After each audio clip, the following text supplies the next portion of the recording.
My name's Wastenage. I'm a dairy farmer from Devon and Cornwall. So we run a series of dairy herds across the West Country, including a goat dairy herd.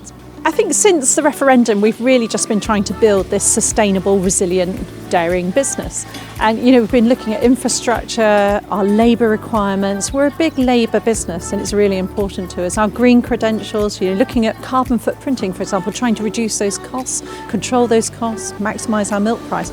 But looking at a no-deal Brexit, we've really focused even harder now, and we're actually really looking at that 31st of October date and thinking, right, what do we need to do to function, to actually just produce milk on the farm?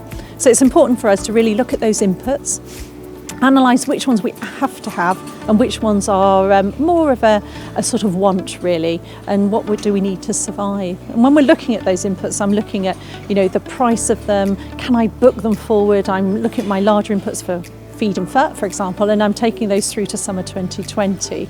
Obviously implications on cash flow to look at that, but I think it's really important that we know we've got those inputs on farm when we need them. I think it's really important to look at cash. Cash is always king, but for me it's cash flow. We had a practice run at this, didn't we, back in February? We looked at the same costings that we've got and the same requirements that we need on farm, but we were looking at timing was very different. So we were looking at going into the grass and looking at different size milk checks coming in. Right now it's October, we're drying cows off. I've got less milk income coming through.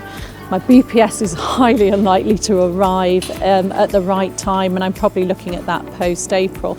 But so for me, it's managing this cash flow and holding on to that cash. So whereas we were looking at investing and taking the business forward, we've just held back a little bit now, and we're trying to keep those reserves up and get that cash so it can move through the winter months and bring us out the other side. I think what's really important though, we mustn't forget that depending on your milk buyer, impact of a no-deal Brexit could be different for different people. So it's a timing thing. We may have no impact in the initial 28 days. That might come through later on after the spring for certain milk buyers, or it could come very early for other milk buyers. But these are challenging times. Let's try and control our cash. That's the only advice I can give to people. It's that flow of cash that we need to control, but that's really difficult. Times are challenging at the moment despite Brexit. So for some farmers that's going to be very hard to do.